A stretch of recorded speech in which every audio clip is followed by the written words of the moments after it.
Bienvenidos a Asuntos Públicos. El presidente Macri estuvo recientemente en Estados Unidos.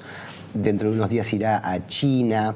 En Estados Unidos, según dijo el presidente Trump, Trump le habló de Corea del Norte y Macri le habló de los limones. En China seguramente hablarán de la soja, limones, soja, Silvia, Mabel, son las cosas que la Argentina tiene. Bueno, no tenemos productos de alta tecnología ni cohetes espaciales para ofrecer, pero esta es la ventaja competitiva de la Argentina. Cosechas que están aumentando fuertemente, que van a superar los 120 o 130 millones de dólares. No, de toneladas. Perdón, de toneladas. Sí, de toneladas, que son unos cuantos dólares más. Y bueno, esta es una riqueza importante, pero que a veces cuesta colocarla, sobre todo en el caso de los productos más elaborados, como son los biocombustibles. Hay una amenaza pendiente, vos de esto, Silvia, sabes mucho, de que Estados Unidos ponga aranceles al ingreso de biocombustibles argentinos que se hacen de la soja. Bueno, de esto vamos a hablar, de estos temas vamos a hablar hoy en el programa con un invitado muy especial. Sí, se trata de Eugenio Díaz Bonilla. Muchísimas gracias, Eugenio, por estar acá con nosotros. Vos fuiste durante muchísimos años representante no solo de la Argentina, fuiste director en el BID, representante de una serie de países en el directorio del Banco Interamericano de Desarrollo, y ahora estás en el Instituto Interamericano Instituto Internacional de Políticas Alimenticias. Bueno, ¿qué hay del lobby de los productores americanos contra el biodiesel argentino? Es una vieja discusión con los sojeros, primero por el tema del aceite y ahora con biocombustibles, y es que la diferencia entre el impuesto a las exportaciones de la materia prima y el no impuesto a las exportaciones de la materia procesada, ellos lo consideran un subsidio. Cuando yo estaba en la embajada como ministro para Asuntos Agropecuarios, ya tuvimos esa discusión también por el mismo tema, pero en relación al aceite.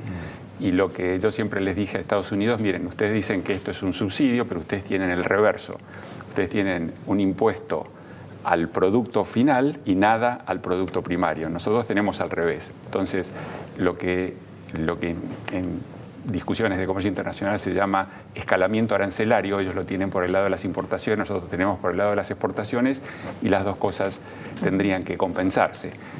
Hay que ver bien los números, pero me parece que hay argumentos para poder decir ustedes tienen un espejo de lo que nosotros tenemos, así que si ustedes eliminan el escalamiento arancelario de importaciones, nosotros podemos discutir el escalamiento de exportaciones. Ahora, desde el punto de vista del OMC, no hay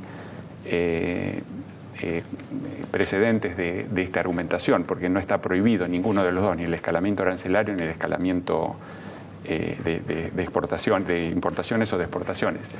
Pero hay algunos casos que se han discutido, no necesariamente en el OMC, pero en otros, en el acuerdo de NAFTA, por ejemplo, con Canadá y la madera. Si uno tuviera una prohibición de exportaciones como tenía Canadá a la madera, los productores de productos procesados de madera en Estados Unidos decían que al haber una prohibición de exportación, el precio de la madera en Canadá baja, y los que procesan esa madera en Canadá tienen una ventaja respecto al precio internacional que los productores de Estados Unidos no tendrían.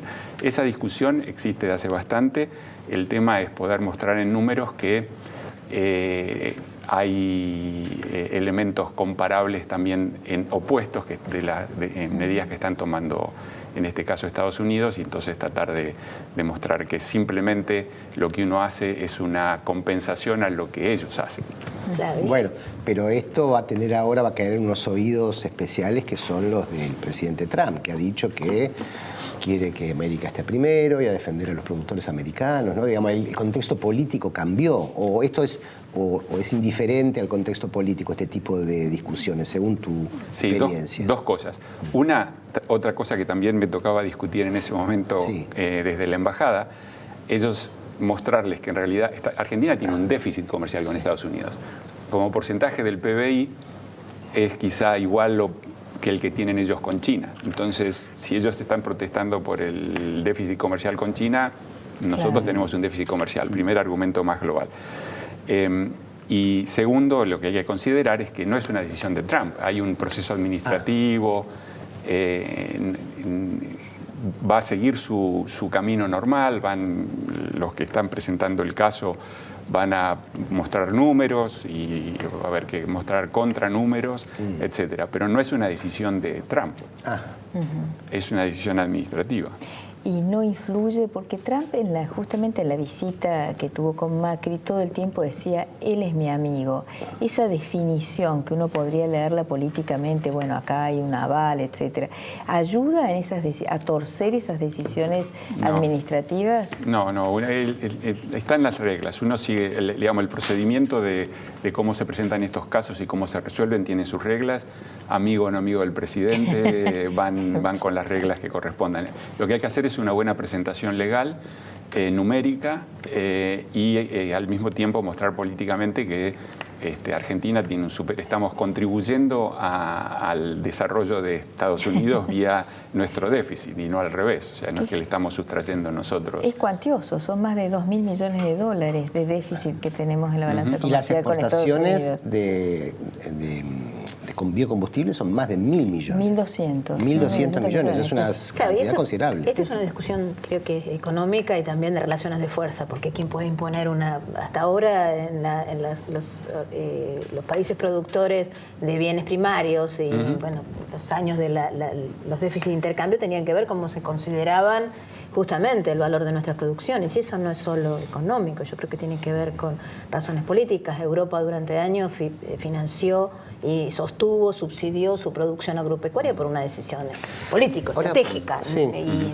cómo se revierte eso? Este tema de la diferencial de retenciones tiene que ver con que Argentina aplica retenciones.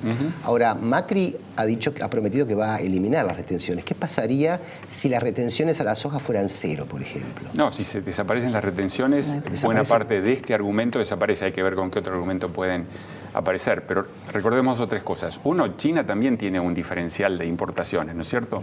Le podemos vender soja, pero si le queremos vender aceite, mucho más difícil. Y como digo, esto es un tema administrativo que va a tener que discutir, o legal, ver cuáles son las reglas que nos rigen, y en este momento las reglas que nos rigen con Estados Unidos no tenemos ningún acuerdo bilateral, como el caso de NAFTA y Canadá que mencionaba antes de la madera. Esto va a ser por las reglas de la OMC, y en las reglas de la OMC no hay ninguna cosa en particular que apoye este tipo de ideas. Pero iba a hacer otro comentario. No solamente tuvimos un caso en Estados Unidos, tuvimos el caso también biocombustibles en Europa. ¿Por qué? Porque hubo una gran expansión de los biocombustibles debido a que si uno tiene 0 de mezcla y tiene que pasar al 10, durante varios años hay un salto muy grande.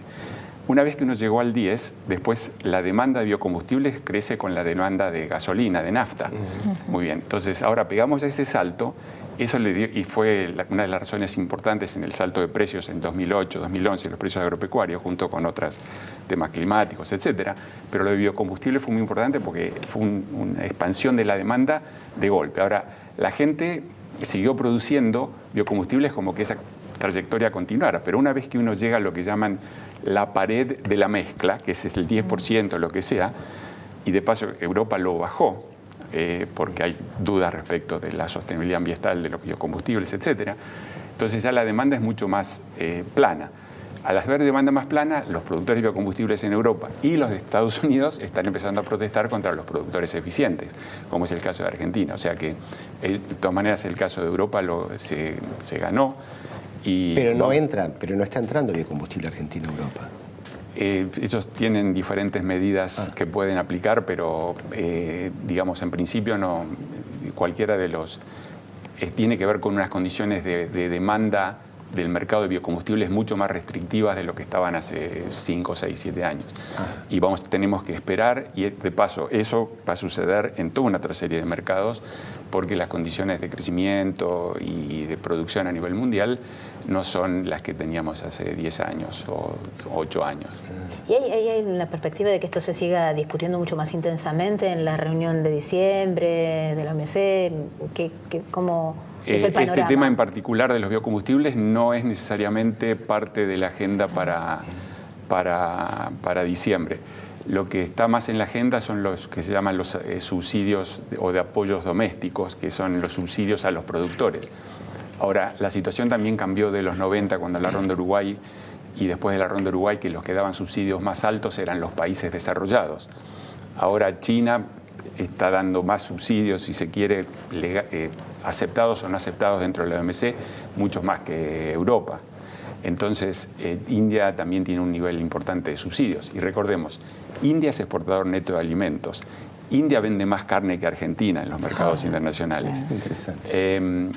China vende 6 veces lo que vendemos nosotros en frutas y hortalizas.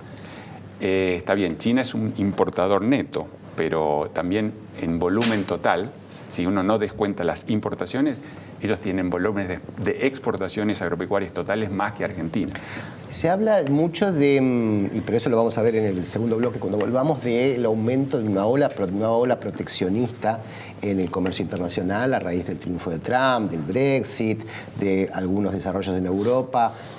¿Esto es así? Y en todo caso, si es así, ¿cómo podría afectar a la Argentina? Eso lo vamos a conversar cuando volvamos en el segundo bloque.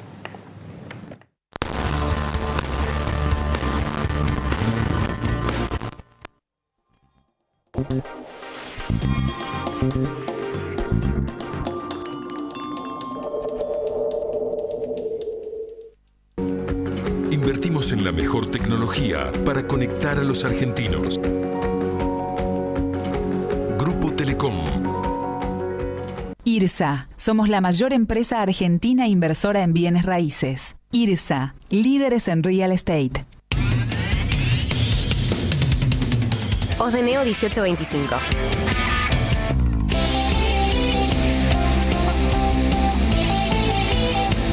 Estamos.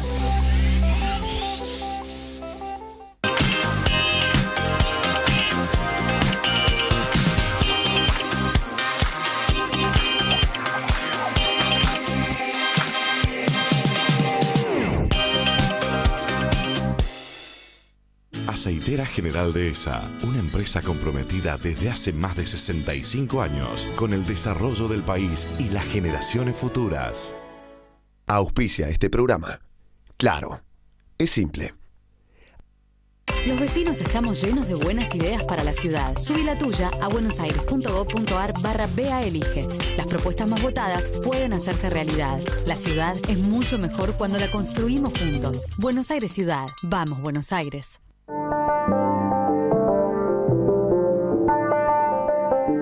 El fruto de nuestro trabajo es parte de tu mesa. Por eso, queremos que nos conozcas. En Monsanto ayudamos al campo a producir más alimentos cuidando los recursos naturales. Entrá a Descubrí Monsanto y sé parte de la conversación.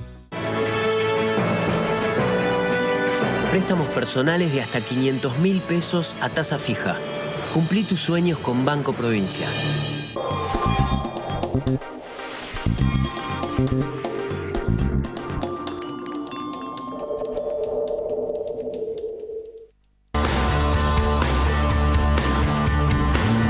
Seguimos en Asuntos Públicos y el tema que había quedado pendiente para preguntarle a nuestro invitado de hoy, Eugenio Díaz Bonilla, experto en comercio internacional y asuntos agropecuarios, es cierto que hay una nueva ola proteccionista en el comercio internacional y en tal caso, ¿cómo nos afecta eso?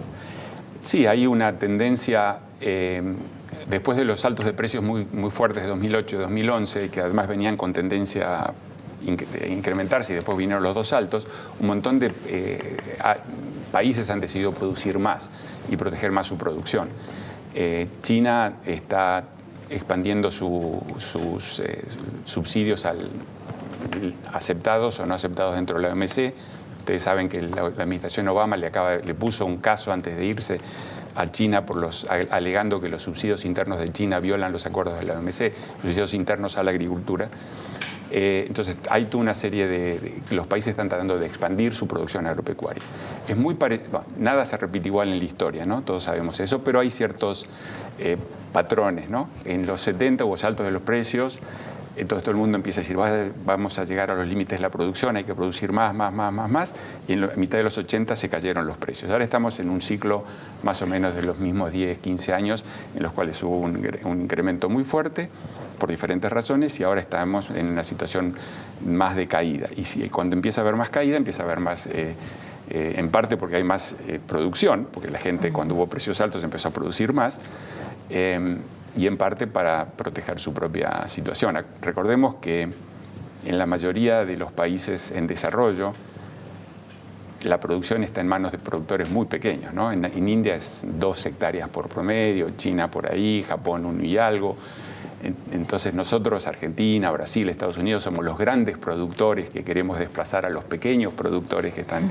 Esa es un poco la narrativa, el relato que existe. Entonces no va a ser el mismo escenario de hace algunos años atrás en que las condiciones estaban mucho más favorables desde el punto de vista de mercados.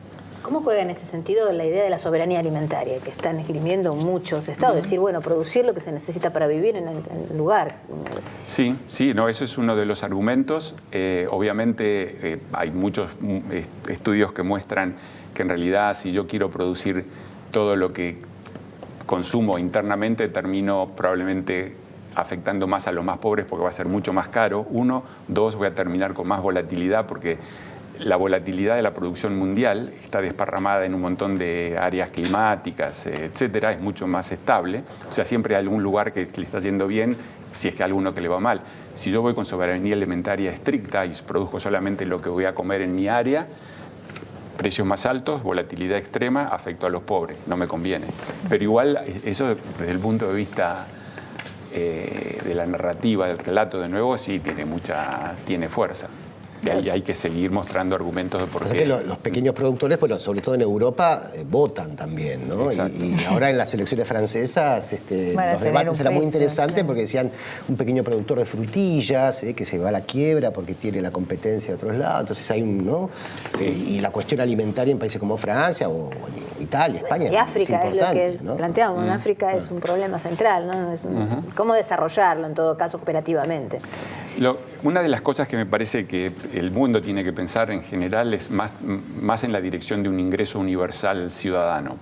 ¿Por qué? Porque eso te permite separar todas las condiciones de pobreza de las condiciones de eficiencia de mercados. Por ejemplo, a los pequeños productores de maíz de Zambia. Entonces quiero proteger el maíz porque quiero proteger a los pequeños productores. No, si quiero proteger a los pequeños productores porque son pobres, le doy una transferencia al productor, no al maíz, ¿no? O sea, entonces pensar en y ahora voy a tener problemas de cambio tecnológico, va a haber menos problemas de empleo, etcétera. Todas las cosas todos los elementos que uno podría pensar que llevan a interferir en los mercados por temas de equidad, que son absolutamente válidos los temas de equidad, podrían resolverse más con un ingreso ciudadano que permita que la gente salga de la pobreza, mientras que dejas que los mercados ajusten en los productos. Entonces, si mi preocupación es el pequeño productor de frutilla, le voy a tratar de dar porque además tengo que ver qué tan pobre es. Si es pobre, entonces le pongo un piso al ingreso como pobre, no como productor de frutilla.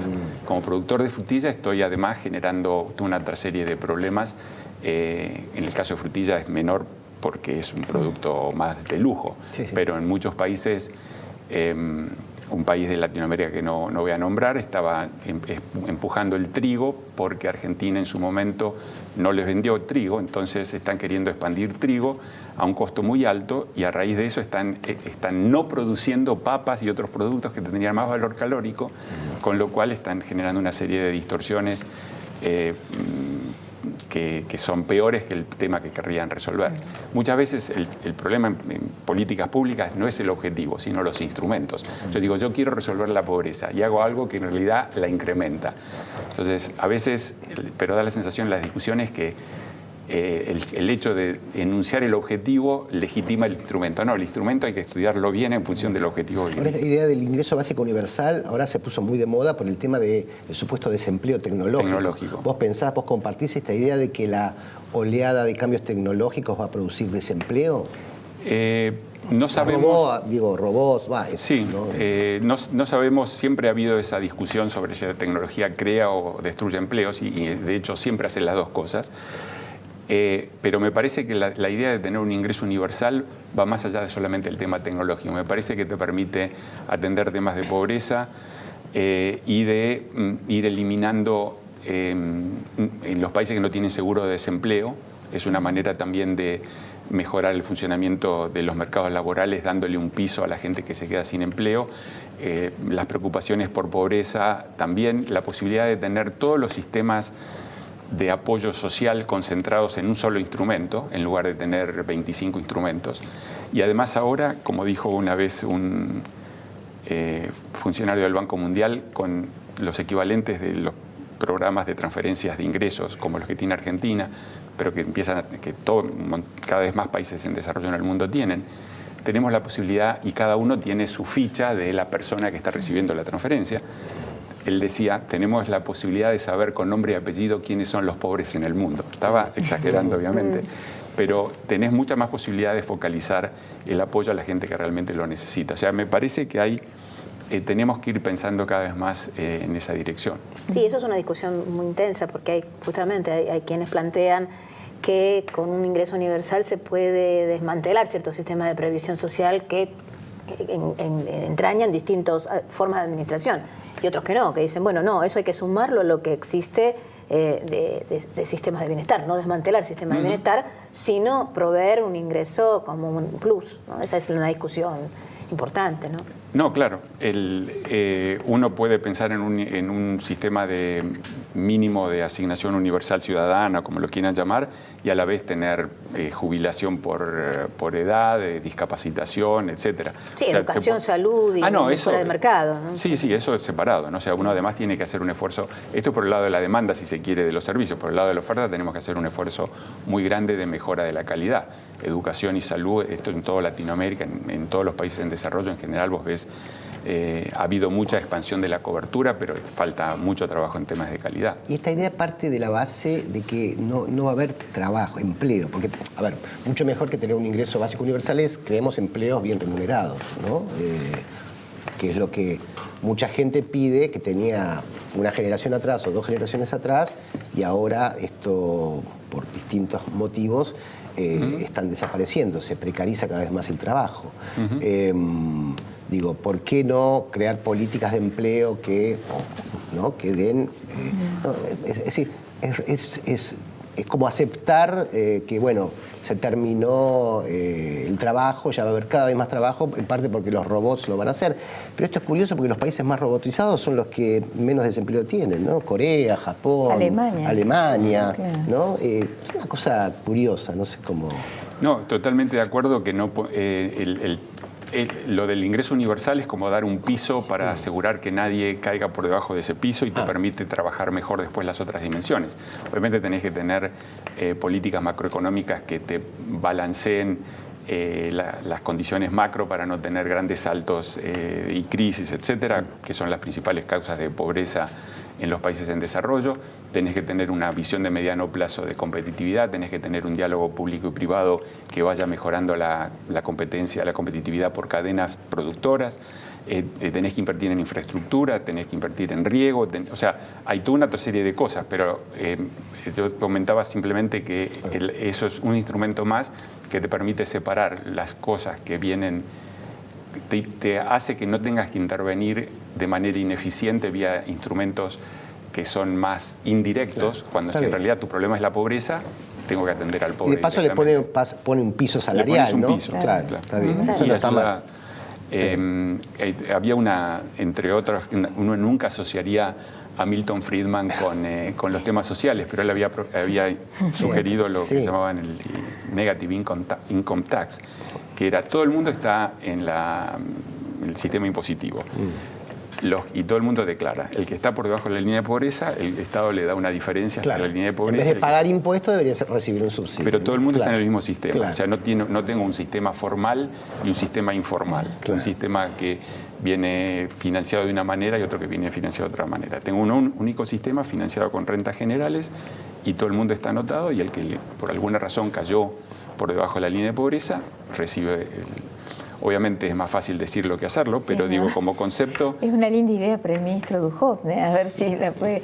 Una pregunta, la Argentina, por una serie de incentivos de este gobierno, se está encaminando a cosechas cada vez más voluminosas. ¿Qué precios le conviene? ¿Qué precios le esperan? En el minuto que nos queda. Sí. Bueno, ahora lo que está afectando mucho los precios son varias cosas. Uno es el dólar. Si el dólar se aprecia, los precios bajan porque está en relación inversa.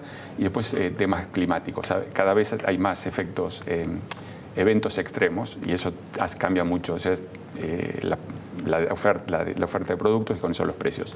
Bastante difícil decir qué va a pasar con los precios, pero en general la tendencia es a que en términos reales, o sea, ajustados por la inflación, sigan bajando. Tampoco van a bajar a los niveles que hubo en el 2000, pero es una tendencia más descendente, en mi opinión.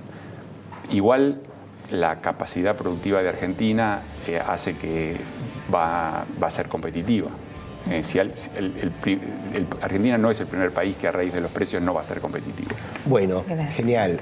Un lujo tenerlo Eugenio Díaz Bonilla con nosotros acá, y yo lo encontré fascinante toda la discusión. Gracias por venir a Asuntos Públicos, y a ustedes por acompañarnos hasta el jueves que viene. Muchas gracias.